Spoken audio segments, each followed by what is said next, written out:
step by step. Nanti bagi teman-teman yang beruntung akan mendapatkan door prize ini. Nah, mungkin di sini udah ada 90-an ya. Mungkin panitia bisa putar ulang lagi mungkin bagi teman-teman yang baru join yang nggak tahu tutorial registrasinya. Silakan.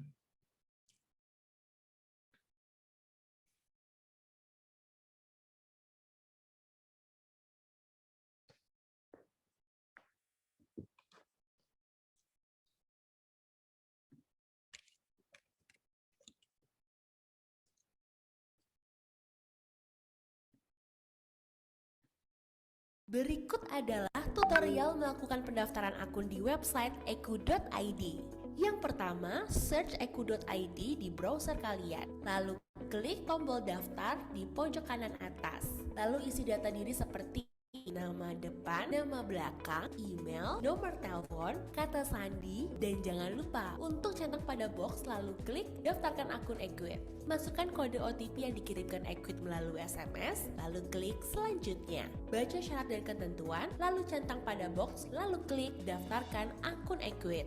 Kemudian klik lanjutkan pendaftaran untuk mengisi data diri. Kemudian pilih jenis investor, investor individu, atau investor institusi. Pada sesi KTP, klik unggah foto atau klik ambil foto.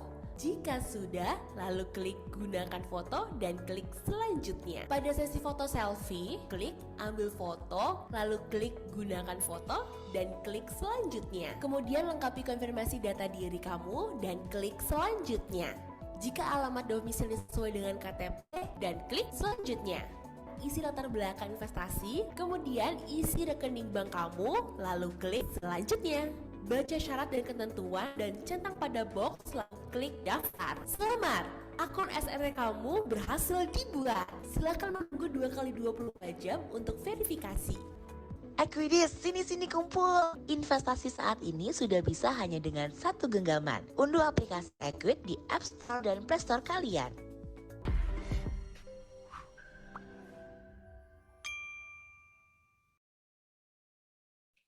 Nah, itu teman-teman. Jadi step by step registrasi di website eku.id. Nah, teman-teman juga bisa mungkin bisa download juga aplikasi Equid di Play Store dan App Store juga ya. Oke, setelah nanti teman-teman mengikuti step by step di atas, mungkin nanti teman-teman yang beruntung bakal dihubungi oleh panitia untuk mendapatkan door prize. Oke, untuk mempersingkat waktu mungkin aku panggilin ya teman aku yang bakal menemani aku di sini siang ini. Mungkin Mas Misbah. Halo, Mas Misbah. Halo, saya bentar, belum keluar ya videonya ya. Wah, kok nggak mau? Oh, udah. Halo. Masuk nggak suaranya? Masuk Mas. Halo. Siang Mas. Siang, gimana? Mana kabar? Baik Mas? Alhamdulillah. Ya, saya gimana kabar? Alhamdulillah, grogi dikit lah. Agak sedikit pilek nih. Oke, jaga kesehatan. Nah, mungkin di sini aku sedikit nge-story dulu ya tentang Mas Misbah ini tuh siapa sih? Nah, teman-teman di sini tuh Mas Misbah itu sebagai teman aku dia jadi product designer ya di Equid. Jadi kalau teman-teman ngelihat website Equid atau aplikasi Equid itu Mas Misbah yang desain gitu. Nah, di sini Mas Misbah juga bakal sharing knowledge ya tentang ngebahas tentang how to become UI UX designer nih. Jadi teman-teman yang mau belajar, yang mau nyari tahu lebih lanjut tentang UI UX mungkin bisa nanti dengerin penjelasan dari Mas Misbah kali ya. Nah, mungkin Mas Misbah udah ready belum nih? Oke, siap, Sa. Oke, mungkin waktu dan tempat ku berikan ke Mas Misbah ya, teman-teman ya. Thank Oke, you. siap. Thank you, Sa. Oke, aku coba share screen dulu sebentar ya. Masuk nggak share screen-nya? Sudah. Oke, siap. Thank you. Oke, kayaknya mulai dari perkenalan dulu kali ya. Jadi sebelumnya perkenalkan, nama aku Misbah Munir. Di sini aku sebagai product designer ya di Equid. Nah, tadi udah disampaikan juga sama Yasa terkait kita bakalan ngobrol nih terkait gimana sih caranya untuk menjadi seorang UI atau UX designer gitu, dan mungkin nanti sekaligus sedikit sneak peek apa sih sebenarnya UI atau UX designer. Mungkin dari teman-teman di sini udah sedikit banyak tahu ya apa sih sebenarnya UI UX designer, terus apa sih yang dikerjakan dan segala macam. Cuman di sini mungkin lebih ngebahas terkait gimana sih caranya dan apa-apa aja sih poin-poin yang sebenarnya perlu atau diperlukan oleh seseorang ketika pengen jadi UI atau UX designer gitu. Oke, mungkin kita mulai aja kali ya. Jadi mungkin untuk kalau misalnya judulnya adalah bagaimana untuk menjadi seorang UI atau UX designer, mungkin kalau dari aku ada beberapa poin yang memang harus dikuasai atau dipelajari gitu. Atau mungkin ada beberapa poin yang sebenarnya teman-teman harus lalui ketika pengen jadi seorang UI atau UX designer. Nah, poin-poin tersebut ada apa aja? Yang pertama itu ada education, yang kedua ada experience, yang ketiga ada skill, yang keempat networking, itu pasti. Terus yang keempat adalah continual learning, dan yang terakhir adalah certification gitu. Jadi ketika teman-teman ingin jadi UI atau UX designer, teman-teman harus menguasai atau melewati semua fase ini gitu. Dari yang pertama memang edukasi, di mana ya pasti ketika teman-teman ingin menjadi seseorang UI UX designer atau apapun itu, ketika teman-teman punya tujuan hidup nih atau misalnya pengen menguasai sesuatu bidang, teman-teman harus belajar dulu kan, itu pasti. Makanya di sini diperlukan education ya. Terus pengalaman juga, teman-teman pasti perlu tuh pengalaman terkait apa yang akan dikerjakan dan segala macam. Semakin banyak jam terbang, semakin banyak pengalaman teman-teman dalam melakukan sesuatu, pasti akan lebih mudah ketika teman-teman nanti dihadapkan dengan beberapa masalah-masalah di pekerjaan, apalagi UI UX gitu. Terkait skill, networking, continual learning, dan certification, kita coba bahas satu-satu ya. Oke, kita mulai dari education dulu. Nah, untuk education sendiri, sebenarnya ada banyak cara yang terkait untuk menjadi seorang UI UX designer. Nah, di sini mungkin salah satu cara untuk bisa menjadi UI UX designer adalah lulus dari universitas yang memiliki jurusan desain, human computer interaction, atau jurusan-jurusan yang terkait dengan pekerjaan yang dibutuhkan oleh perusahaan seperti itu. Nah, tapi untuk sampai saat ini ya, ada beberapa kampus di Indonesia yang bahkan semua kampus di Indonesia kayaknya belum ada ya yang memang spesifik dia ada jurusan UI atau UX designer, itu belum ada. Mostly dari mereka itu biasanya beberapa jurusan yang bersentuhan langsung atau bersentuhan dengan UI UX, mungkin bisa dibilang dari sisi desain itu biasanya dari graphic design, dari human computer interaction itu biasanya dari teman-teman TI, itu juga ada, karena kan biasanya dari TI itu ada multimedia, ada sistem informasi, ada informatika juga.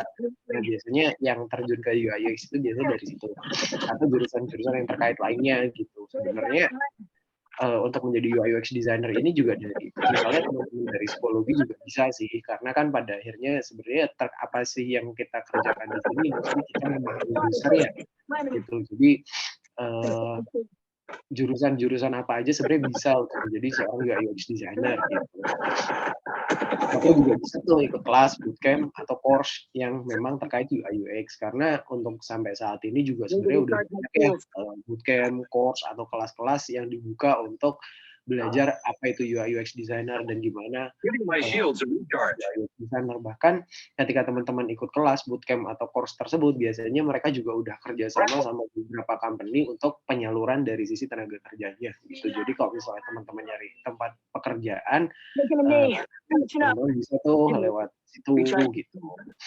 Nah, terus selanjutnya experience. Nah, sebenarnya nggak cuma UI UX ya, seperti yang tak bilang tadi, semua pekerjaan itu pasti butuh experience ya. Jadi di sini teman-teman harus memiliki experience. Nah, ketika teman-teman pengen jadi UI UX dan teman-teman belum bekerja sama sekali, sebenarnya apa yang diperlukan ya teman-teman bisa aja untuk membuat portofolio terlebih dahulu. Jadi ada beberapa cara untuk bisa bikin portofolio ketika teman-teman pengen jadi UI UX, terus portofolionya apa nih isinya? Nah, isinya itu bisa desain interface atau bisa langsung mengajukan internship gitu. Jadi teman-teman punya portofolio kayak misalnya ada case study dan segala macam, terus habis itu teman-teman coba pecahkan tuh masalah-masalahnya, dan teman-teman pecahkan dengan membuat flow produk atau membuat user interface dari masalah tersebut. Oh, kayaknya bisa nih kita solve problem ini dengan desain yang seperti ini gitu. Lah dari situ teman-teman coba pecahkan, lah nanti teman-teman bikin portofolio yang banyak. Nah, untuk portofolionya sendiri biasanya kalau untuk teman-teman UI UX itu biasanya kita di Dribbble ya. Itu yang paling mostly kita sering pakai. Terus kalau enggak itu biasanya di Behance juga ada gitu. Kalau teman-teman pengen nyari referensi gimana sih itu dan segala macam, itu bisa dari situ. Nah, selain itu juga untuk bisa nambah experience, biasanya UI UX designer itu kan kita bikin portofolio nggak cuma dari sisi desain ya, biasanya juga ada case study.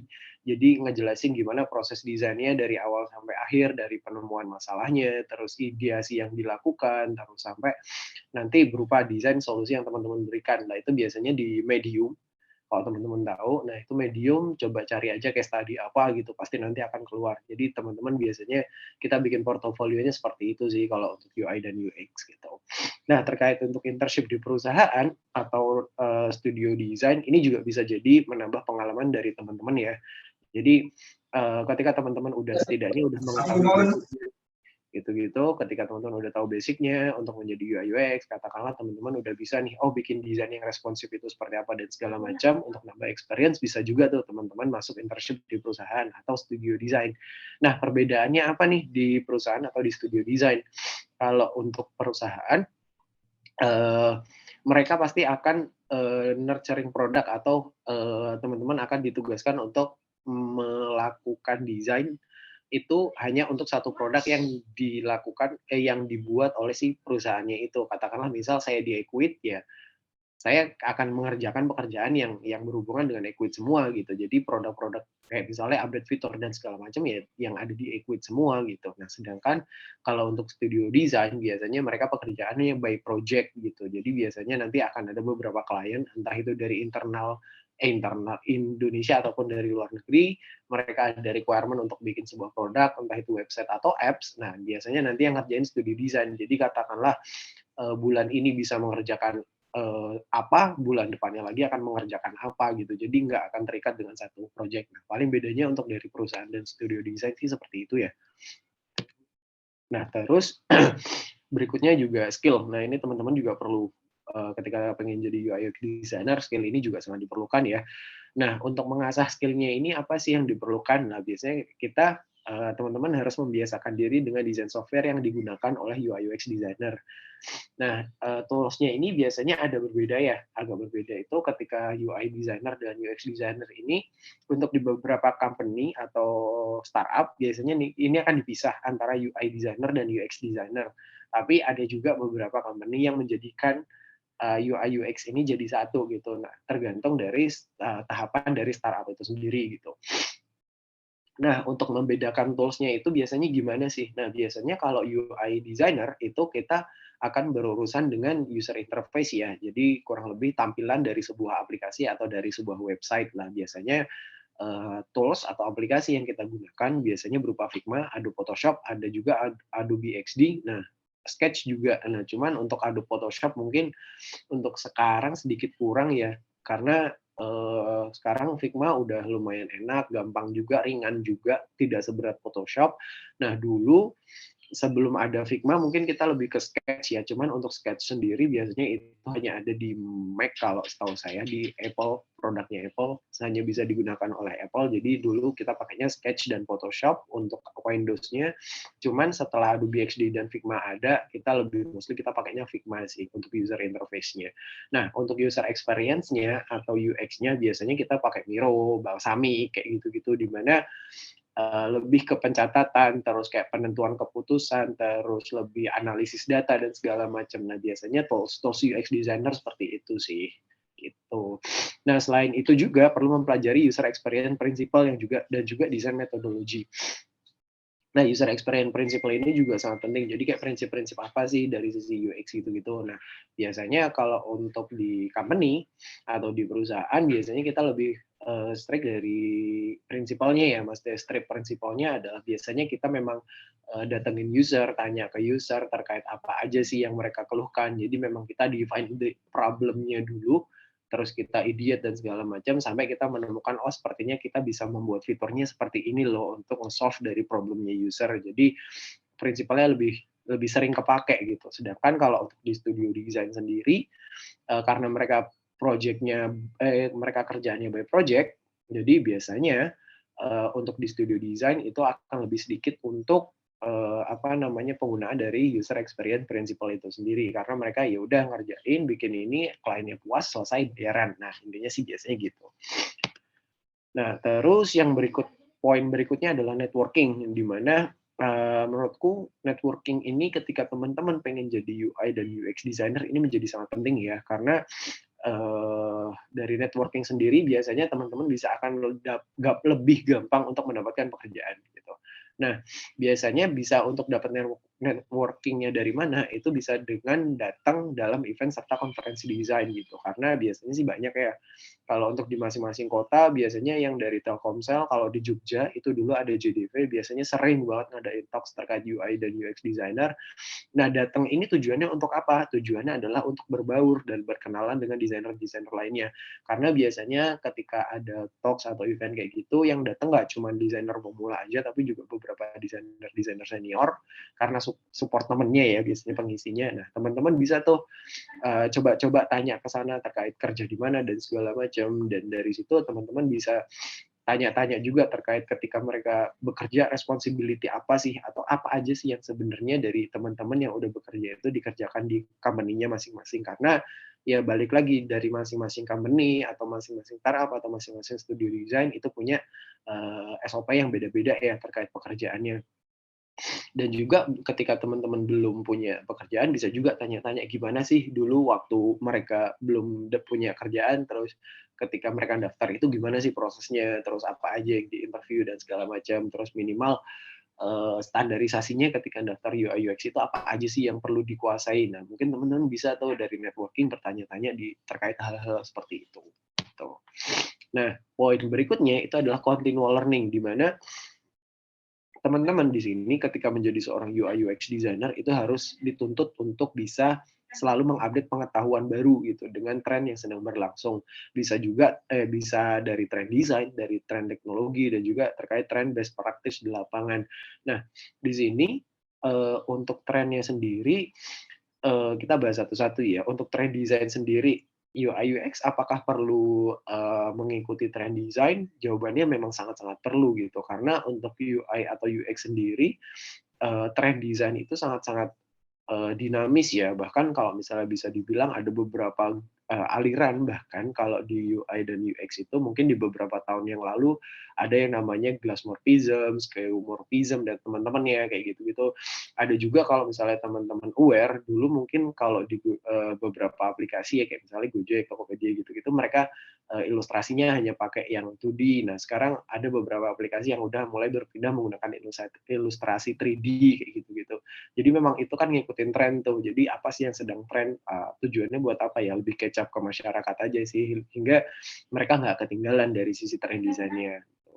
Nah, untuk tren teknologi sendiri, kenapa kita perlu catch up? Nah, salah satu alasan untuk kita harus catch up dari sisi teknologi adalah bisa dibilang untuk sekarang itu HP bisa dibilang itu aneh-aneh. Nah, ukuran layar juga sangat-sangat banyak. Nah, ketika kita as a UI UX designer mendesain sebuah produk, entah itu aplikasi ataupun website, kita dituntut untuk bisa ngedesain itu secara responsif. Nah, responsif ini apa? Responsif ini kayak teman-teman harus bisa membuat ketika sebuah produk ya harus capable untuk digunakan di semua produk, di semua layar, di semua mode, dan segala macam.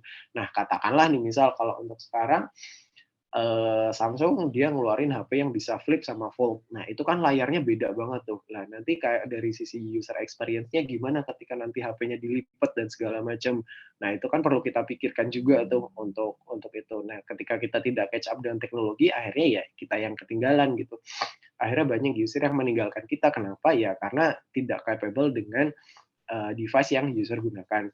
Nah, itu tadi kalau di Android. Nah, kalau untuk di iOS sendiri, mungkin yang paling update dari iOS atau bisa dibilang dari Apple adalah dari Dynamic Island kalau teman-teman tahu. Nah, Dynamic Island itu sendiri kan sebenarnya cuma bentuk dari sebuah notifikasi ya. Cuman ketika kita as a UI atau UX designer ya kita harus tahu tuh gimana sih cara bikin Dynamic Island dan segala macam sehingga nanti ketika teman-teman bikin produk, bikin aplikasi dan segala macam, teman-teman, oh ini dynamic island-nya belum ada atau gimana lah kan nanti agak sedikit kebingungan. Makanya teman-teman harus bisa catch up dengan tren teknologinya. Nah, yang terakhir adalah tren terkait best practice-nya. Nah, best practice sendiri ini biasanya menyangkut terkait dengan tools atau software yang teman-teman gunakan, biasanya di Figma. Nah, untuk Figma sendiri biasanya per tahun itu bakalan ada beberapa fitur yang akan diupdate gitu atau dihadirkan dan itu akan mempermudah dari pekerjaan teman-teman desainer gitu. Nah, ketika teman-teman menjadi seorang UI UX designer dan tidak catch up dengan teknologi atau software yang digunakan, nah itu nanti akan kebingungan tuh. Nah, ini fitur buat apa? Sedangkan ketika dari company-nya mereka requirement-nya kayak gini karena mereka udah standarisasinya dari situ gitu. Nah, agak sedikit kebingungan kan. Makanya di sini teman-teman dituntut harus bisa untuk catch up, untuk update pengetahuan teman-teman terkait desain, teknologi dan juga best practice di lapangannya seperti apa gitu. Nah, yang terakhir itu ada certification. Di sini sertifikasi sendiri itu akan sangat penting atau berguna ya untuk teman-teman ketika pengen cari pekerjaan sebagai UI UX designer. Nah, ini mungkin relate dengan yang pertama tadi ya terkait edukasi sendiri. Untuk sertifikasi sendiri ini kan bisa dibilang kayak semacam ijazah gitu ya. Jadi kayak teman-teman ditanya apakah teman-teman capable atau enggak ya tinggal di ini kita ada sertifikasinya loh Pak gitu dan segala macam. Nah, sebenarnya sertifikasi ini menjadi penting ketika teman-teman pengen daftar dan di sini akan menunjukkan seberapa capable teman-teman gitu. Nah, tapi tidak melulu apakah teman-teman capable dinilai dari sertifikasinya banyak apa enggak sih. Jadi menurutku sendiri sertifikasi ini perlu teman-teman pilih kayak misalnya kelas bootcamp mana yang harus diikutin sehingga teman-teman bisa dapat sertifikasi gitu. Bahkan mungkin sebenarnya sertifikasi itu pun ada yang gratis dan ada yang berbayar juga ya. Jadi menurut saya juga yang dibilang berbayar mungkin bisa bilang bagus juga enggak dan yang gratis ketika dibilang jelek juga enggak sih. Jadi menurutku ada beberapa course atau beberapa kelas yang bisa teman-teman ikutin gratis bahkan atau mungkin ikutin channel YouTube dan teman-temannya itu gratis dan teman-teman bisa cari sertifikasi di situ sih. Nah, kalau misalnya contohnya apa? Kalau untuk yang berbayar itu ada di IDF, Interaction Design Foundation. Itu dari luar ya sertifikasinya, dia berbahasa Inggris. Teman-teman juga biasanya kalau dari si product designer kita nyari certification di sana. Kalau untuk yang gratis itu ada dari Google, platformnya lewat Coursera itu juga as a product designer atau UX designer gitu sertifikasinya. Itu gratis sih setahu saya terakhir. Cuman nggak tahu sekarang. Nah, itu bisa teman-teman cari untuk sertifikasinya. Nah, dengan beberapa poin yang tadi, sebenarnya kita bisa mulai dari mana sih ketika kita pengen jadi UI UX designer? Apakah kita harus menyelesaikan edukasi dulu, terus habis itu baru kita mulai berkomunitas dan segala macam, join community dan segala macam. Nah, sebenarnya flow-nya sih tinggal teman-teman mulainya pelajarin dulu basic-nya. Itu salah satu yang paling gampang. Terus pahami flow-nya. Flow di sini nanti akan kita bahas ya. Nah, berikutnya ada mulai action, cari mentor dan fokus. Terus terakhir adalah staying hungry, staying foolish. Itu ini ketika teman-teman bingung nih dari beberapa poin yang tadi, harus mulai dari mana dulu. Nah, saranku teman-teman bisa mulai dari pelajarin basic-nya. Nah, pelajari basic-nya di sini mulai pelajarin kayak misalnya dari istilah-istilah dulu deh, kayak misal yang sering digunakan sama UI atau UX designer, kayak misal ada responsif, ada user friendly, wireframe, prototype, information architecture, bahkan handover teman-teman kalau misalnya nanti bekerja di sebuah company yang dimana kerja sama tim developer juga, nah teman-teman harus paham tuh, wah responsif ini apa gitu-gitu. Jadi teman-teman udah harus paham nih apa-apa aja istilah-istilah yang biasa digunakan. Terus pahami juga desain prinsipal. Desain prinsipal ini apa aja? Nah, biasanya ada layout, alignment, hierarchy, proximity, balance, repetition, color, contrast, negative space. Lah itu teman-teman juga harus paham banget tuh. Pasti paham banget di sini adalah kayak misal karena ini yang akan digunakan oleh UI dan UX designer dalam pekerjaannya sih. Dan desain prinsipal ini nggak cuma untuk UI UX designer ya, biasanya ini juga digunakan oleh graphic designer dalam membuat sebuah desain gitu. Jadi ada beberapa basic yang teman-teman harus pahami. Nah, kalau untuk UI UX designer sendiri biasanya yang paling prinsipal yang paling sering dipakai adalah dari hierarkinya gitu.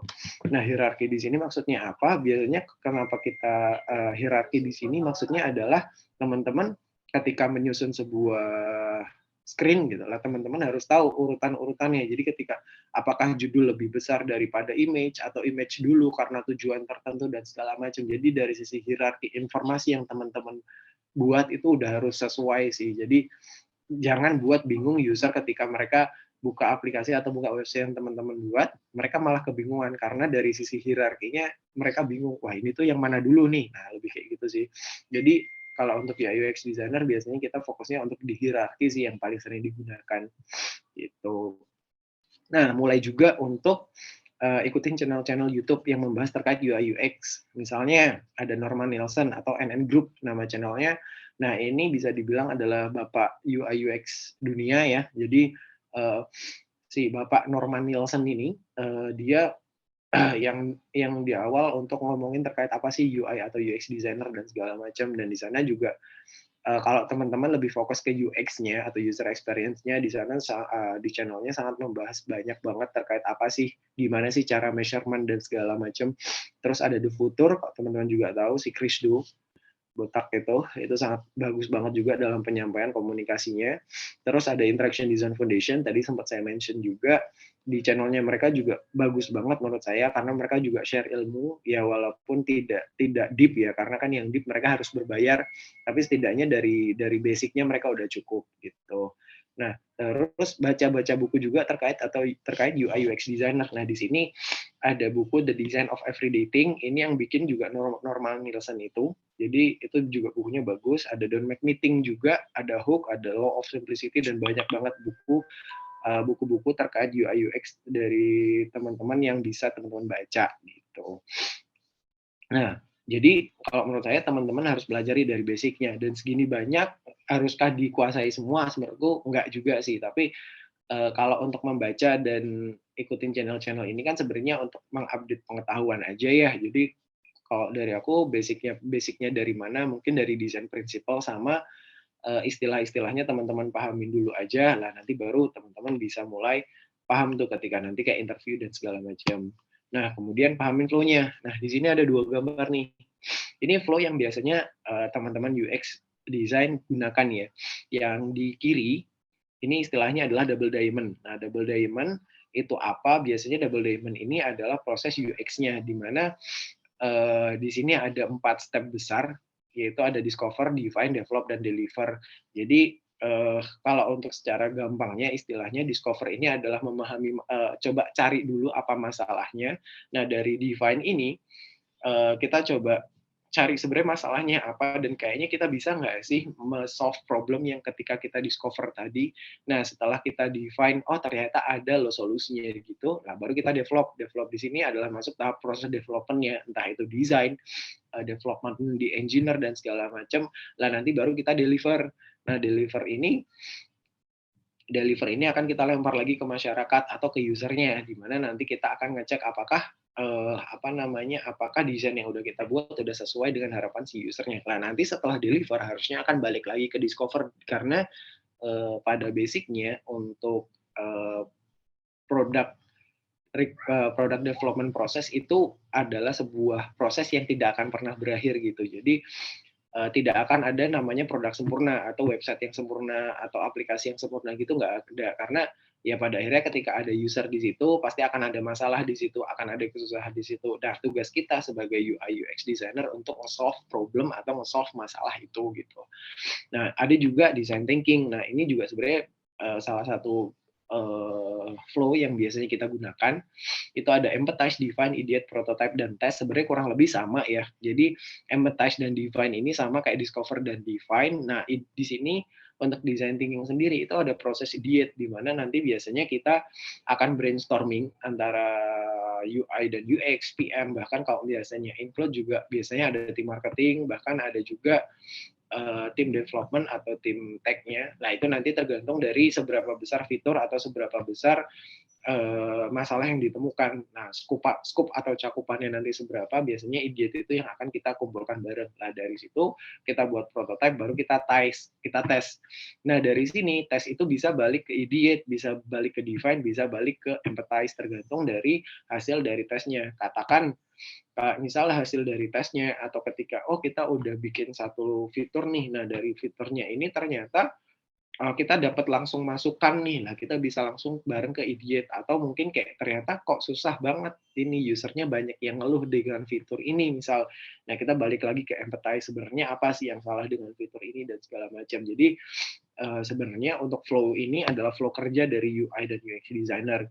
Nah selain flow ini, sebenarnya teman-teman juga perlu menguasai flow untuk pekerjaannya, di mana nanti biasanya untuk UI dan UX sendiri, biasanya kan ini ada proses prototyping dan tes ya, atau ketika di Double Diamond itu ada develop dan deliver, itu biasanya kan teman-teman akan bekerja dengan tim engineer ya, atau tim tech biasanya. Nah dari situ teman-teman juga harus paham tuh flow-nya. Flow-nya yang di sini dimaksud seperti apa, biasanya adalah flow-nya ketika teman-teman desainnya udah selesai, lah nanti handover-nya seperti apa, berapa hari, nah ketika udah handover pun nanti kayak seberapa selesai, apakah akan ada testing, ada QA, terus harus ada UT atau enggak, dan segala macam. Jadi flow pekerjaan di company ini juga teman-teman harus paham gitu. Nah biasanya untuk flow-flow di company itu juga beda-beda dari masing-masing company ya, atau startup, karena ya balik lagi dari tahapan dari si startup-nya itu sendiri. Kalau misalnya mereka memang produknya sangat-sangat baru, ya mungkin di sini akan less dari sisi testingnya, karena kan akan otomatis langsung tes aja, atau mungkin akan less sedikit di empathize-nya, karena biasanya ya based on dari ide awal produknya dibuat, nanti yang penting kita rilis dulu aja. Jadi ada istilah MVP nanti, most valuable product, jadi di mana yang penting ini dulu yang ada, kayak fitur-fitur misalnya kayak promo dan segala macam kita cut dulu nih. Nah itu biasanya tergantung dari situ untuk proses flow ketika dia ada di sebuah perusahaan sih. Jadi nanti mana flow yang bisa di-cut ketika kita bekerja bareng sama tim. Nah itu sih flow-nya. Nah berikutnya adalah mulai action. Jadi teman-teman ketika udah tahu nih flow-nya, udah tahu basic-nya, nah di sini teman-teman udah harus tahu, ya udah harus ngapain, ya mulai action. Mulai action ini adalah cari permasalahan yang ada di sekitar, coba selesaikan dengan desain yang kalian buat. Jadi coba bikin portofolio di sini. Nah di sini apakah portofolio ini menjadi penting? Ya sangat-sangat penting ketika teman-teman pengen jadi UI UX designer. Biasanya dari company akan nanyain portofolio kalian ada apa enggak. Biasanya sih kayak gitu. Jadi mereka akan menilai dari based on portofolio, entah itu desain ataupun case study. Nah biasanya ada tuh case study.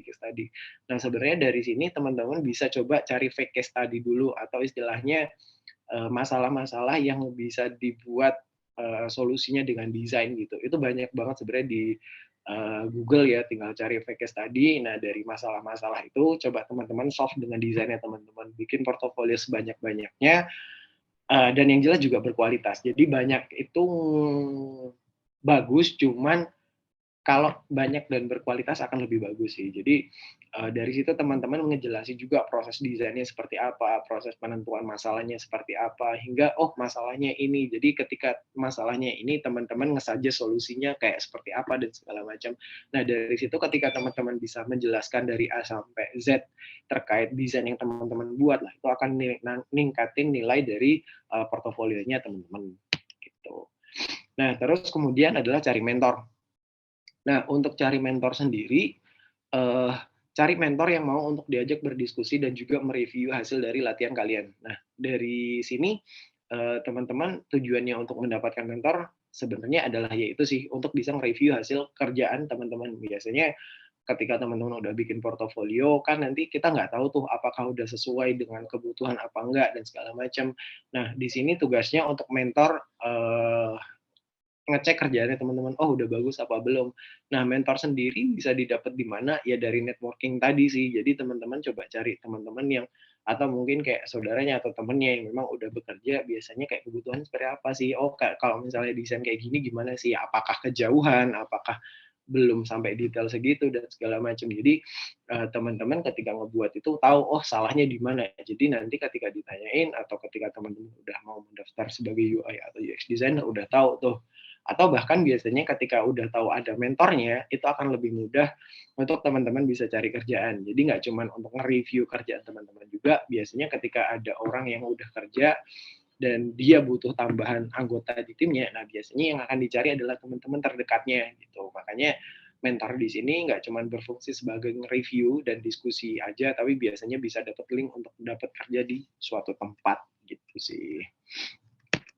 Nah, yang kemudian teman-teman juga harus fokus. Nah, fokus di sini katakanlah mungkin lebih spesifik untuk teman-teman yang cross function ya atau cross career. Biasanya dari engineer mau belajar UI dan UX kayak gitu-gitu. Nah, biasanya atau dari marketing dan segala macam, biasanya ya yang dituntut harus fokus ya. Di mana ketika teman-teman pengen belajar UI dan UX ya udah fokus dulu. Jadi katakanlah teman-teman punya capaian target, misal dalam 3 bulan ke depan aku harus fokus belajar nih. Katakanlah menyiapkan waktu misal 1 sampai 2 jam sehari untuk belajar kayak gitu-gitu. Karena ya kalau misalnya nggak seperti itu, ya teman-teman bakalan kalah sama yang lain sih yang memang udah fokus dari zaman kapan sehingga mereka udah lebih duluan atau lebih matang dari sisi knowledge sama skill-nya gitu. Nah, terus yang terakhir dari aku adalah stay hungry, stay foolish. Ini adalah kata-katanya Steve Jobs ya. Kalau teman-teman tahu, jadi stay hungry, stay foolish ini kenapa bisa menjadi saranku adalah ya teman-teman ketika udah bikin portofolio dan teman-temannya, ya teman-teman harus selalu minta feedback terkait desain yang telah dibuat karena yang seperti saya bilang tadi sebelumnya untuk desain sendiri atau desain produk ini sebenarnya nggak never ending proses ya. Jadi ketika teman-teman menyelesaikan sebuah masalah pasti akan ada muncul masalah baru gitu. Jadi teman-teman harus selalu mencari selalu minta feedback entah itu dari senior, entah itu dari teman-teman, bahkan kalau misalnya udah teman-teman kerja di sebuah company ya, udah nurturing produk, feedback dari user itu sangat-sangat penting gitu. Nah, ketika teman-teman dapat feedback dari user, biasanya itu akan membantu teman-teman untuk ngebantu ngebantu teman-teman develop produknya. Katakanlah, misal sebenarnya kita bingung nih mau buat apa lagi gitu. Nah, biasanya dari feedback-feedback tersebut biasanya teman-teman akan dapat masukan tuh, oh ternyata registernya kita bisa buat seperti ini loh. Jadi ini register yang sekarang ternyata terlalu panjang, kita bisa simplifikasi nih kayak gitu-gitu. Jadi feedback ini sangat-sangat penting gitu. Nah, juga selalu dengarkan feedback yang didapat serta selalu coba buat versi lebih baik dari porto yang pernah dibuat. Nah, ini juga yang sering saya alami dan beberapa teman saya product designer atau UI UX designer alami ya. Jadi dengan desain yang sekarang biasanya kan kita ada dribble tuh. Jadi kita buat portofolio di sana. Nah, biasanya kita akan nge-compare tuh dengan dribble yang paling baru sama dribble kita di awal-awal. Dan ketika kita di awal-awal kita mulai berkarir, biasanya kok ini udah oke banget nih menurut kita. Nah, ternyata selang 2 sampai 3 tahun kita cek lagi kok jelek ya desain kita dulu. Nah, ternyata tuh seperti itu gitu. Jadi menurutku selalu coba buat versi lebih baik dari porto ini akan menjadi satu hal yang bagus buat teman-teman ketika menjadi seorang product designer atau UI UX designer sih. Jadi selalu update aja kira-kira dari desainku yang lama ada apa nih yang bisa aku masukin dari sisi desainnya, ada nggak sih yang bisa aku betulin atau dibikin versi lebih baiknya gitu. Itu akan ngebantu banget sih sebagai teman-teman ketika menjadi seorang product designer atau UI UX designer lah bisa dibilang kayak gitu. Oke, nah mungkin itu aja kalau untuk materi kali ini. Terima kasih buat waktu dan attention-nya dari saya. Mungkin itu aja. Saya kembalikan ke Yasa. Thank you. Oke, thank you. Oke, Mas Misbah, thank you banget ya udah kayak all you can eat ya, daging semua isinya. Jadi mungkin aku mau infoin juga bagi teman-teman yang mau bertanya ya, mungkin bisa ada fitur raise hand di sini di Zoom. Mungkin nanti teman-teman bisa raise hand untuk bertanya. Nanti aku pilih beberapa orang untuk bertanya. Nanti teman-teman yang ditunjuk open mic ya. Gitu. Oke, mungkin aku sedikit nanya kali ya Mas ya. Boleh. Raise hand ya. Ini ada beberapa pertanyaan di kolom chat, mungkin di raise hand aja ya teman-teman ya. Jadi biar di open mic sama panitia. Mungkin dari aku mungkin gini ya Mas ya.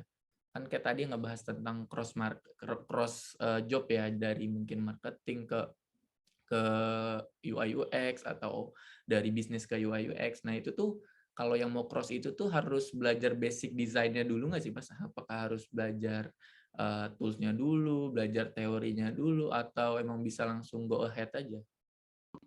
Oke, pertanyaan bagus, Kak. Nah, terkait cross karir, mungkin di sini teman-teman udah kerja sebagai marketing or something, atau mungkin kayak apalah, maksudnya semua pekerjaan, apakah bisa cross karir menjadi UI UX? Jawabannya sangat-sangat bisa ya, karena banyak banget teman-teman saya UI UX itu nggak cuma dari graphic design atau dari TI, bahkan dari psikologi itu ada, dari sosiologi ada, bahkan dari teknik kimia, teman saya jadi UI UX designer itu juga ada gitu.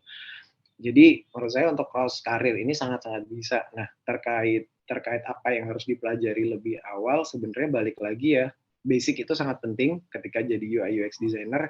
Jadi kalau bisa sih pertama mulai bareng ya, mungkin bisa jalan paralel, mulai bikin portofolio, mulai pelajarin basicnya sama mulai networkingnya gitu. Jadi di sini ketika teman-teman udah mulai bikin portofolio, terus udah paham basicnya, ketika teman-teman networking itu juga bisa saling tukar-tukar ini sih, tukar-tukar pendapat dan segala macam. Jadi ya balik lagi apakah step by step harus urut atau enggak, menurut saya sih enggak. Jadi bisa bareng networking bisa, belajar basic juga bisa, terus habis itu bareng juga teman-teman bisa untuk bikin portofolio gitu sih. Oh, oke, yang penting, coba aja dulu kali ya, Mas, ya? Yoi. Coba dulu aja kali. Nah, mungkin, satu lagi Mas pertanyaanku nih, tentang UI UX ya. Menurut Mas pribadi sih, karir UI UX tuh gimana sih untuk tren di 2023 dan seterusnya? Oke. Oke, pertanyaan bagus juga, Sa. Jadi, apakah karir di UI UX designer ini masih cemerlang apa enggak gitu ya di tahun ini? Nah, sebenarnya mungkin ini akan sedikit relate dengan beberapa berita ke belakang ya terkait layoff banyak banget startup dan segala macam. Apakah ini akan tetap relevan dari sisi pekerjaannya atau enggak? Menurut saya sih jawabannya investor juga gitu. Menurut saya adalah sangat-sangat penting ya, sangat penting, sangat-sangat masih capable atau mungkin sangat reliable bisa dibilang UI UX ini. Kenapa? Ya sebenarnya kalau misalnya kita kaitkan dengan berita-berita layoff, bisa dibilang UI UX ini apa ya? Ketika sebuah company atau sebuah startup itu layoff, otomatis kan ada beberapa UI UX yang di-cut juga. Tapi kan dengan satu catatan, eh, produk mereka juga harus tetap jalan gitu. Jadi mereka juga pasti akan ngakip beberapa UI atau UX designer yang memang mungkin udah lama atau mungkin yang memang udah sangat-sangat paham dengan produknya. Biasanya sih gitu. Jadi yang akan kena layoff biasanya adalah desainer-desainer barunya. Kenapa ya? Biasanya dengan alasan eh, apa budget ya, biasanya dari sisi budget. Jadi akan sangat relevan ketika teman-teman udah bekerja sangat lama dan teman-teman sangat paham nih dengan produknya. Misal kayak saya di Equid gitu, saya udah paham banget nih, oh Equid itu produknya apa sih, terus kayak dapat usernya dari mana sih, oh tipe usernya mereka seperti apa sih, oh produk seperti apa sih yang sebenarnya dipengenin sama user. Ketika teman-teman paham dan mendalami produknya, itu pasti bakalan di-hold sih sama beberapa company. Jadi menurutku sangat-sangat masih masih bisa dicemerlang ya, bisa dibilang masih sangat terang banget untuk karir di UI UX designer. Tapi ya itu dengan beberapa catatan ya, teman-teman harus keeping update dengan bisnisnya juga, teman-teman harus keep update dengan uh, apa namanya trennya juga. Nah, selain itu juga alasan kenapa saya bisa bilang masih sangat terang untuk UI UX designer di karirnya adalah balik lagi ke update tadi ya, karena kan mungkin bisa dibilang kayak beberapa bulan ke belakang pemerintah nge-share juga terkait bakalan ngumumin Web3, terus ada Bitcoin juga dan segala macam cryptocurrency. Nah, Meta bahkan gitu. Jadi sebenarnya kan itu semuanya butuh UI dan UX designer ya. Jadi kenapa tadi alasannya saya bilang harus keeping update dengan teknologi. Jadi kayak misalnya teman-teman nanti udah mulai masuk ke Web 3.0 atau mulai masuk ke metaverse dan segala macam, teman-teman di situ pasti akan ada butuh UI dan UX designer gitu. PR-nya adalah kita sebagai UI UX designer harus bisa keeping update di sana. Jadi katakanlah besok nanti ada beberapa company besar Indonesia akan mulai masuk situ tuh. Nah, dari situ kita yang akan ngebuatnya sih. Jadi kita udah paham, oh nanti buatnya gimana. Jadi teman-teman udah selangkah lebih di depan sih gimana untuk bisa catching up atau update dari sisi teknologinya. Itu sih Sa. Jadi menurutku sih masih terang-terang banget ya. Tapi ya pada akhirnya balik lagi ke teman-teman terkait seberapa update sih dari teman-teman dari sisi teknologinya. Gitu. Oke, mungkin wah gila sih jawabannya. Sangat mantep banget nih Mas. Mungkin aku bisa manggilin teman-teman ya yang mungkin yang udah raise hand. Oh, ada yang di kolom komentar juga sih mungkin. Mungkin yang aku panggil namanya mungkin bisa ini ya open mic ya teman-teman yang ingin bertanya. Dari sini dulu deh. Desanjaya mungkin. Halo Desanjaya. Halo Uh, Kak. Open mic. Oke, silakan kalau mau bertanya langsung kepada Mas Misbah. Monggo. Baik, terima kasih atas kesempatannya Kak. Perkenalkan, saya Desanjaya, dari mahasiswa dari Bali, dari Uniksa. Pertanyaan saya yaitu, bagaimanakah cara untuk belajar atau mengasah skill UI UX ini bagi orang yang non-designer? Dan apakah seorang UI UX designer ini haruskah memiliki latar belakang di dunia desain dan programming Kak? Terima kasih Kak. Oke. Sip. Langsung dijawab aja atau gimana, Sa? Langsung dijawab aja kali Mas, biar ngalir. Oke, langsung dijawab aja. Jadi pertanyaan pertama adalah gimana mengasah skillnya ya. Jadi kalau untuk mengasah skillnya, mungkin jawab pertanyaan kedua dulu aja. Apakah harus ada latar belakang desain? Nah, sebenarnya kalau untuk latar belakang desain sendiri akan membantu ya sebenarnya. Cuman apakah harus? Sebenarnya jawabannya adalah enggak. Karena ya balik lagi tadi mungkin sempat saya sampaikan juga ada beberapa teman-teman saya yang memang latar belakangnya adalah teknik kimia bahkan yang dimana kubek-kubek HCl, Na2, COH, Ca dan segala macamnya itulah. Dan itu akhirnya dia juga bisa dapat kerjaan di UI UX designer. Jadi pada akhirnya balik lagi apakah harus dari desain? Sebenarnya enggak, cuman akan sedikit mendukung ketika teman-teman memang ada latar belakang desain gitu, akan mendukung sih. Cuman mendukungnya seberapa besar, enggak terlalu besar juga, tergantung dari niat teman-teman untuk belajarnya. Seberapa besar teman-teman mau belajarnya sih di situ. Nah, habis itu terkait pertanyaan pertama nih, terkait gimana mengasah skillnya. Nah, yang paling sering yang dilakukan oleh teman-teman desainer adalah memang pertama bikin portofolio dan juga bikin case study gitu. Nah, case study ini apa? Biasanya kalau teman-teman coba buka medium.com, coba teman-teman cari case study, di search aja itu nanti pasti bakalan muncul banyak banget case study. Nah, di situ case study ini akan isinya adalah seseorang bercerita atau si UI UX ini bercerita terkait gimana dia membangun sebuah produk, sebuah desain atau sebuah fitur bahkan kalau misalnya sampai kecil. Nah, biasanya kayak misal kita mau bikin fitur promo nih gitu. Nah, dari promo ini biasanya dia bercerita dulu kenapa dia harus bikin promo, terus step by step-nya dia bikin seperti apa dan segala macam. Nah, dari situ dia akan mulai tuh bahkan biasanya ketika kita ngomongin case study, kita nggak langsung jump ke tools design. Biasanya kita nggak langsung ke Figma, kita nggak langsung ke Photoshop, kita nggak langsung ke Sketch. Biasanya memang kita langsung dari ide dulu, kita dari oret-oretan dulu. Nah, makanya kenapa kalau teman-teman cek di Google katakan UI UX designer itu malah banyak gambar sticky note. Nah, biasanya memang proses itu adalah proses idiot, dimana kayak misal kita akan coba proses nih, ternyata ketika kita mau bikin bikin satu fitur kayak misal promo tadi, masalahnya apa dulu nih? Biasanya kita breakdown masalah A, B, C dan segala macam. Nah, dari situ biasanya kita combine, kita pilah-pilah lagi mana sih yang benar-benar masalah. Apakah masalah yang ini benar apa enggak? Atau mungkin biasanya kita akan pilih yang namanya Pareto. Kita akan lakuin Pareto di situ. Pareto ini adalah analisis data 80/20, di mana kita akan ngecek dari semua partisipan, katakanlah 100 user dari riset kita. Lah biasanya ketika ada suara terbanyak di 80%, nah itu biasanya yang akan itu yang akan kita gas atau istilahnya kita build fiturnya karena memang by dari sesuai risetnya. Nah, tapi bentuknya akan seperti apa? Yaitu nanti akan ada itu sticky note dan segala macam dari sisi proses diet gitu. Dari situ biasanya akan mulai dari wireframe lagi. Nah, dari wireframe kita akan coba bikin desainnya. Nah, biasanya kalau untuk case study itu akan sampai ke testingnya. Jadi ketika teman-teman bikin fitur atau di UI UX itu bikin fitur, itu nggak langsung dirilis gitu. Bahkan ada istilah namanya alpha test, beta test kayak gitu-gitu. Jadi atau AB test juga ada biasanya. Nah, dari situ kita akan coba tes tuh dengan desain yang lama dan desain yang baru, kita coba tes mana yang lebih konversinya lebih tinggi atau mana yang bisa nge-solve masalahnya user dan segala macam. Nah, dari situ oh ternyata dengan desain yang baru hasilnya seperti ini, menaikkan konversi sampai dengan 20% misal kayak gitu-gitu. Jadi ada proses kreatif dari awal sampai akhir. Nah, sebenarnya untuk jadi UI UX designer prosesnya itu yang sebenarnya dicari.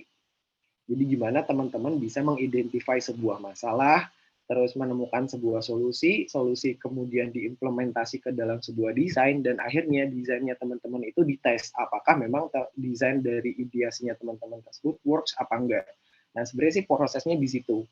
Jadi apakah balik lagi kalau pertanyaannya harus dari sisi desain? Enggak, karena ya banyak teman-teman yang bukan dari basic design, tapi akan sedikit membantu. Tapi itu untuk mengasah skill, coba-coba aja bikin case study. Bahkan ada beberapa temanku dulu bikin case study-nya, dulu waktu itu Bukalapak masih bagus banget ya. Nah, dulu Bukalapak dia bikin case study, akhirnya malah di-hire langsung karena memang fitur yang dia buat, fake-nya itu tuh sangat membantu ternyata. Gitu. Jadi dia ada tes ke teman-temannya misal 5 gitu.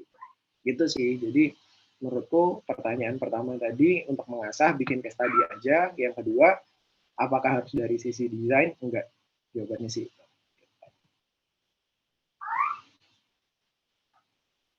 Oke, itu sih jawabannya Desan. Gimana? Apakah cukup kuat jawabannya?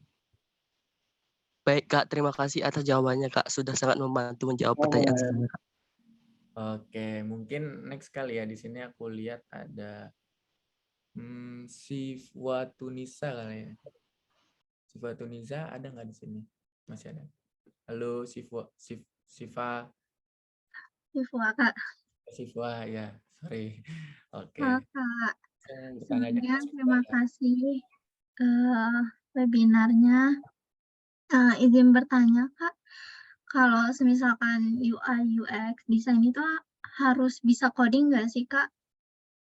Begitu. Terima kasih. Pertanyaannya bagus nih. Apakah UI UX ini harus bisa coding? So, balik lagi depends on company-nya ya sebenarnya. Cuman untuk menurut saya di Indonesia sangat banyak UI UX UI UX designer ini yang nggak bisa coding, termasuk saya. Saya nggak bisa sama sekali coding. Jadi apakah jawabannya apakah harus bisa coding? Jawabannya adalah enggak ya. Kenapa? Ya mungkin alasannya adalah pertama, coding itu adalah tugasnya dari teman-teman engineer biasanya. Dan ini akan ada biasanya UI UX designer akan bekerja bareng sama yang namanya front end engineer sama back end engineer. Nah, biasanya yang tugasnya coding adalah dua orang itu gitu. Nah, untuk masing-masing front end sama back end ya nanti teman-teman cari sendiri aja, atau mungkin ketika ada sesi sama teman-teman engineer ya.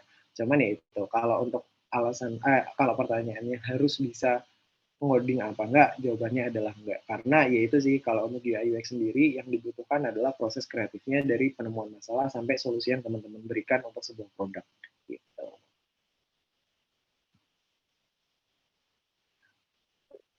Baik, Kak. Terima kasih. Sama-sama. Oke, semoga puas ya Sifwa. Mungkin ini ada pertanyaan lagi Mas dari Sakina Indria Rahman. Ada nggak ya? Sakina, halo Sakina. Oke Kak, baik. Perkenalkan nama aku Ina, biasa dipanggil Ina. Aku dari mahasiswa Yogyakarta. Izin bertanya Kak, terkait, misalnya kan aku jurusannya farmasi ya. Nah mungkin ada keterkaitannya terkait dengan desain gitu. Mungkin bagaimana cara kita mengembangkan kemampuan kita gitu Kak di bidang desain. Sebetulnya saya juga sering suka membuat poster terkait desain poster terkait kesehatan gitu Kak. Mungkin bagaimana cara tahapan awalnya untuk bagi pemula supaya bisa mengembangkan kemampuan kita dari misalkan desain poster gitu Kak. Mungkin yang kedua terkait apakah dari suatu company itu hanya menilai dari portofolionya aja gitu Kak. Terima kasih. Menilai dari apa, sorry? Portofolionya. Oke. Kalau untuk pertanyaan pertama, jawabannya adalah ATM ya, gitu. Jadi kalau misalnya mungkin kalau bisa dibilang saya dulu belajarnya juga dari mana, karena kan kalau misalnya sedikit flashback terkait karirnya saya dulu adalah sebagai seorang graphic designer ya. Dan dulu sama kayak Mbak yang tadi juga terkait biasanya bikin poster dan segala macam. Nah, belajarnya dari mana? Belajarnya waktu itu ya kita coba mulai bikin dari UI atau UX-nya sendiri. Nah, bikinnya gimana? Biasanya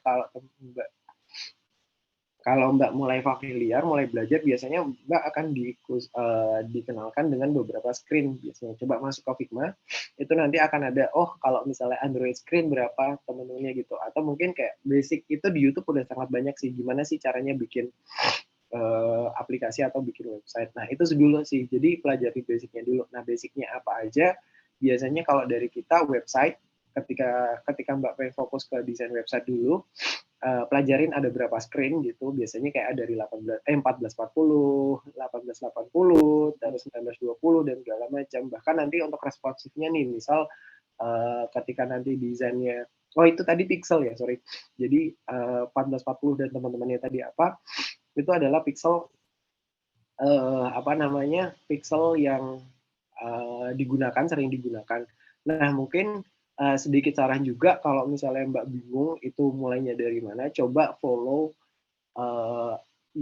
kayaknya dia nggak punya YouTube, Instagram ataupun Twitternya, dia aktif juga tuh, namanya Dwinawan. Itu desainer Jogja juga, desainer populer teman saya. Nah, itu paling sering nge-share dia sering banget nge-share ya, namanya Dwinawan. Pokoknya nama akunnya Dwinawan gitu. Di Dribble juga bagus. Lah biasanya dia ngajarin tuh, bahkan dia punya website tutorial gimana bisa caranya jadi UI atau UX designer gitu. Itu gratis dan dia menurutku dia sangat-sangat baik sih orangnya. Dia humble juga, kalau misalnya ditanya apa terkait apa juga biasanya dia ngejawab sih. Coba cari aja Dwinawan kalau misalnya mau mulai belajar dari mana, itu biasanya itu sih mulai dari coba mulai bikin desain aplikasi atau website aja, pelajari basicnya, kayak gridnya gimana, itu grid kan kita ada, terus kayak ukuran icon berapa, terus ilustrasi gimana dan segala macam. Jangan responsif dulu, tapi pelajari basicnya dulu, kayak screen-nya harus ukuran berapa sih kalau kayak gini dan segala macam. Itu sih. Nah, terus pertanyaan kedua, apakah portofolio ini yang hanya dinilai oleh company? Jawabannya enggak ya, karena ketika interview itu nanti juga teman-teman pasti akan dinilai apakah culture teman-teman itu akan fit dengan company atau tidak, biasanya gitu, karena kan tiap company punya culture-nya masing-masing tuh gitu. Nah, terus portofolio ini nilainya seberapa? Nah, sebenarnya portofolio ini akan menjadi penting ketika teman-teman dinilai sebagai seorang desainer gitu. Jadi penting apa nggak penting bisa dibilang 60% penting gitu, karena balik lagi ketika teman-teman ngelamar as a UI UX designer tapi tidak punya portofolio, ya teman-teman dinilai dari apanya gitu. Itu sama aja ketika teman-teman jadi dokter tapi nggak pernah megang pasien gitu, jadi kayak wah ini beneran dokter apa enggak kan gitu sebenarnya. Jadi konsep dari portofolio adalah menilai seberapa banyak teman-teman udah bikin produknya gitu, apa seberapa paham teman-teman dari field dari UI UX-nya ini. Nah, nanti biasanya akan ditentukan lagi ketika interview, akan dinilai kayak seberapa besar teman-teman fit dengan culture di company yang akan teman-teman masuki, atau biasanya juga yang paling biasanya ketika saya interview itu biasanya yang akan dicek ya knowledge-nya teman-teman sih, basicnya. Apakah memang dari portofolionya ini, misalnya portofolio bagus nih, tapi ternyata dari knowledge-nya kurang gitu. Dan akhirnya ya mohon maaf, biasanya sih gitu. Tapi ya balik lagi, kenapa tadi bisa dibilang adalah kita kuasai basicnya dulu, bikin portofolio, jadi nanti ketika interview, ya teman-teman bisa ngejelasin nih terkait desain yang udah pernah teman-teman buat. Nah, mungkin sedikit bocoran juga, biasanya ketika interview as a UI UX designer, itu yang ditanya adalah produk apa yang udah pernah teman-teman buat dan fitur apa yang menurut teman-teman itu berhasil. Nah, berhasil di sini biasanya akan dinilai dari testing teman-teman yang teman-teman lakukan. Jadi misalnya kayak dari teman-teman bikin case study, bikin sebuah fitur, nah dari situ teman-teman tes tuh, oh ternyata ini tuh berfungsi dan akhirnya mendatangkan revenue misal, atau ini tuh berhasil dengan beberapa catatan misalnya. Itu biasanya dari penilaiannya mereka adalah proses kerjanya teman-teman dari awal sampai akhir itu tadi, prosesnya seperti itu sih yang dinilai. Oke, mungkin aku mau nambahin juga kali Mas ya, kan dia Oh dari boleh. tadi apa farmasi ya. Iya, desain Kak. kan. Nah, kebetulan aku juga itu dari hubungan internasional ya, prodi hubungan internasional, jadi graphic design. Nah, paling kalau aku bisa sharing sih hal-hal teori-teorinya dulu sih, Ina. Jadi kayak mungkin apa sih graphic design itu? Bedanya sama artis tuh apa gitu. Terus maknanya tuh apa? Terus apa yang kita hadepin gitu. Habis itu baru deh belajar-belajar toolsnya. Mungkin sekarang-sekarang masih pakai Canva atau yang di website gitu kan, atau pakai Corel Draw. Nah mungkin lebih dilebarin lagi sih apa namanya tools-toolsnya kayak Adobe Photoshop atau tadi yang Mas Misbah bilang Figma itu sih dipelajarin. Terus belajar otodidak, ikutin course yang tadi udah dijelasin sama Mas Misbah. Gitu sih. Nah, Oke, Kak. Makasih, Kak. sama. Oke, mungkin pertanyaan satu lagi kali ya, Mas ya. Di sini Boleh, ada boleh. Frensen Stefan Robi dari USU, mungkin Mas ada Mas Frensen.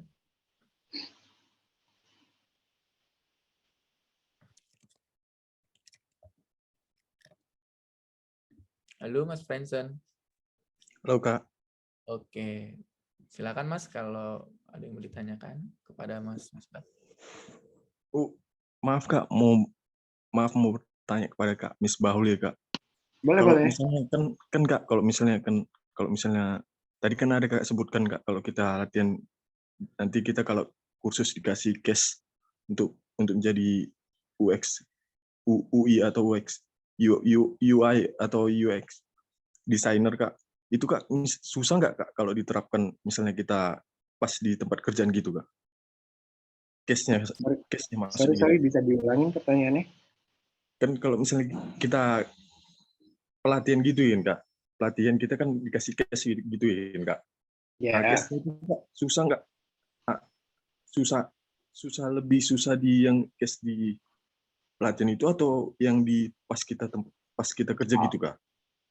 oke. Nah, ini tadi balik lagi ya tergantung dari apa stage dari si company atau dari startupnya sebetulnya. Apakah sesusah mana? Nah, pada akhirnya kalau jawabannya mungkin secara general akan lebih susah ketika teman-teman ikut kelas ya. Karena kalau ikut kelas itu teman-teman pasti diajari dari awal sampai akhir gitu. Jadi kayak prosesnya itu apa aja. Jadi di mana teman-teman yang digodok adalah basicnya dulu.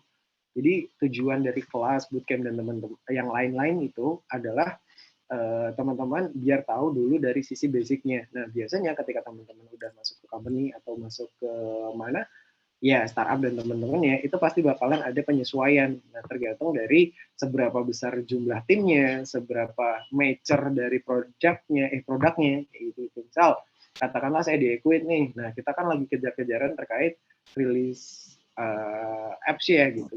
Nah, ketika rilis app ini kita nggak ada tuh namanya data di awal, data user feedback dan segala macam. Jadi ya mau nggak mau kita fokusnya ya nggak ada riset sama sekali. Kita ya risetnya riset by manual dari kita sendiri, riset produk dari dokumen PRD-nya.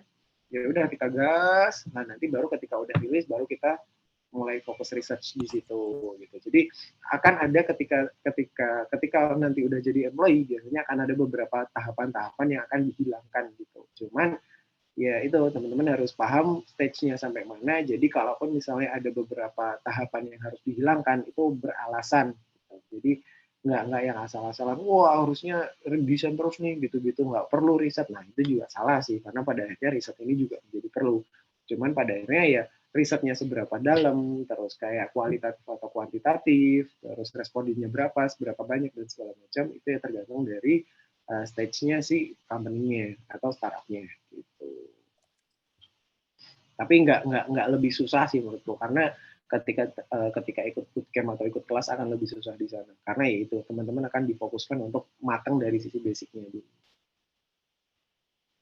Baik Kak, terima kasih penjelasannya Kak. Oke, thank you Frensen. Mungkin pertanyaan terakhir ya, ini dari Mas Alvin ya yang sudah raise hand. Monggo Mas. Terima kasih atas waktunya. Oke. Perkenalkan nama saya Muhammad Alvin Rais dari Malang. Izin bertanya Kak, kalau yang awal-awal itu memahami desain tersebut kayak Corel Draw dan aplikasi lainnya itu membutuhkan waktu berapa hari ya Kak? Terima kasih. Oke. Kalau pertanyaannya berapa hari, mungkin jawabannya adalah seberapa niat teman-teman ya pada akhirnya. Kenapa?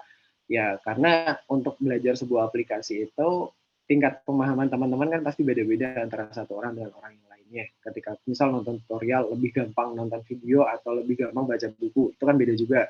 Nah, ketika ya udah coba diimplement dan seberapa niat di sini adalah ketika teman-teman yang fokus niat, oke, aku biasanya akan lebih gampang ketika teman-teman bikin step by step-nya. Misal kayak aku harus bisa bikin berapa screen dalam satu hari, atau misal screen yang bagus itu seperti apa, atau aku harus menguasai ini dalam satu minggu misalnya. Dalam satu minggu ini teman-teman pecah tuh kayak tahapannya apa aja. Nah dari sini apakah akan seberapa lama apa enggak sebenarnya tergantung dari resource-nya teman-teman juga. Gitu. Maksudnya resource di sini adalah sebenarnya kalau misalnya memang teman-teman bisa dibilang sedikit jenius, katakanlah ketika teman-teman sedikit jenius, kayak belajar basic sekaligus belajar shortcutnya itu juga bisa. Bahkan di sebenarnya kayak di internet itu kayak misal shortcut keyboard gitu itu bisa mempercepat pekerjaan teman-teman kan gitu. Bahkan kalau misalnya bisa dibilang kalau ketika teman-teman pakai Corel Draw atau Illustration gitu, itu kan pasti ada kayak Ctrl A, Ctrl Z, Ctrl V gitu kan, itu mempercepat sebenarnya. Nah, ketika teman-teman mulai paham terkait itu ya teman-teman bisa sih mulai dari situ belajar. Ketika teman-teman memang sangat-sangat oke dari sisi knowledge-nya, itu bisa akan mempercepat sih. Cuman kayak seberapa cepat ya balik lagi ke dari dari seberapa cepat teman-teman menyerap dari sisi materinya.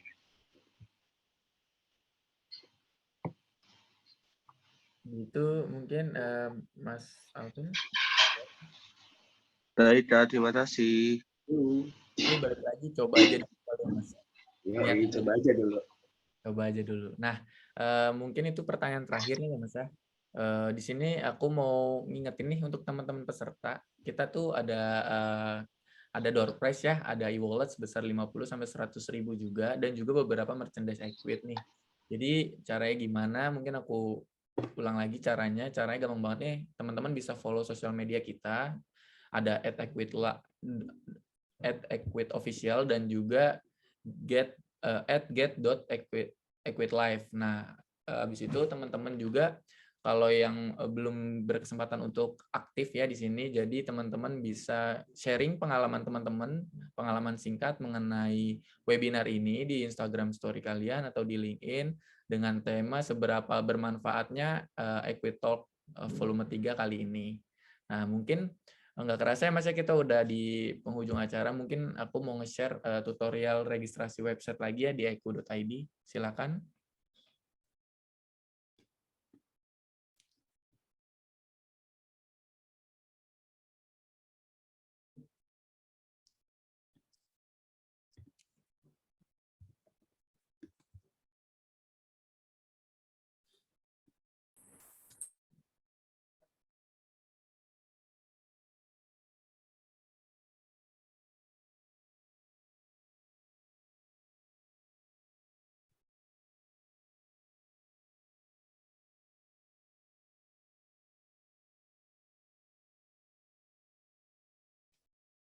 Oke, bentar ya teman-teman, kayaknya ada gangguan.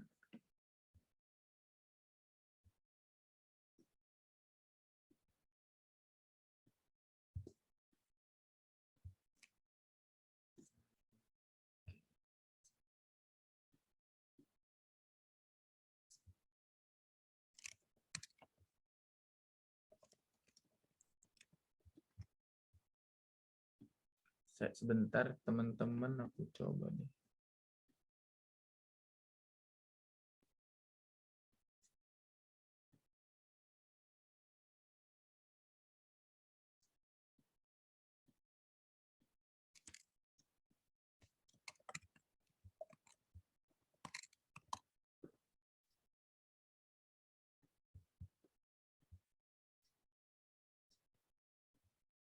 Oke, sambil nunggu video ya teman-teman ya, mungkin kita foto bareng dulu kali ya.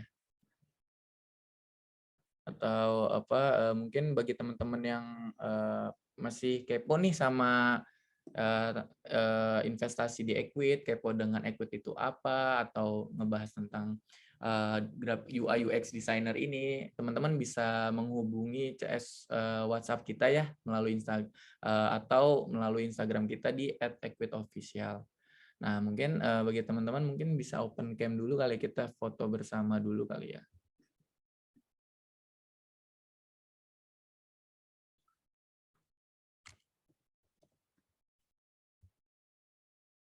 Oke.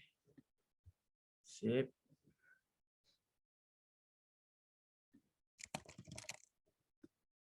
Oke, mungkin gimana operator, aman ya panitia? Udah semua nih open kamera. Oke.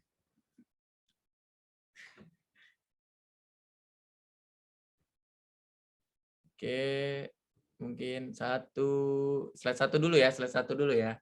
1, 2, 3. Oke. Next, mungkin slide 2 ya. 1, 2, 3.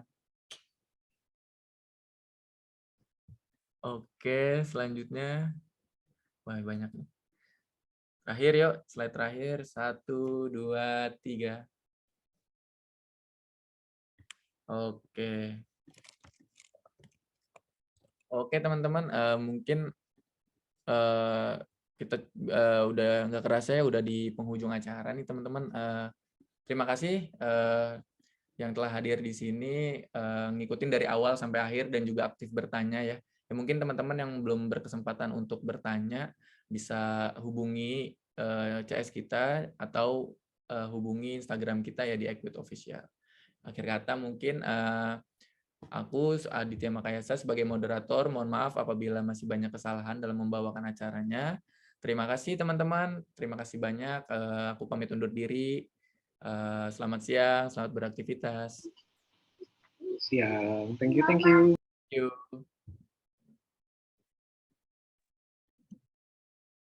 Thank you, Equid.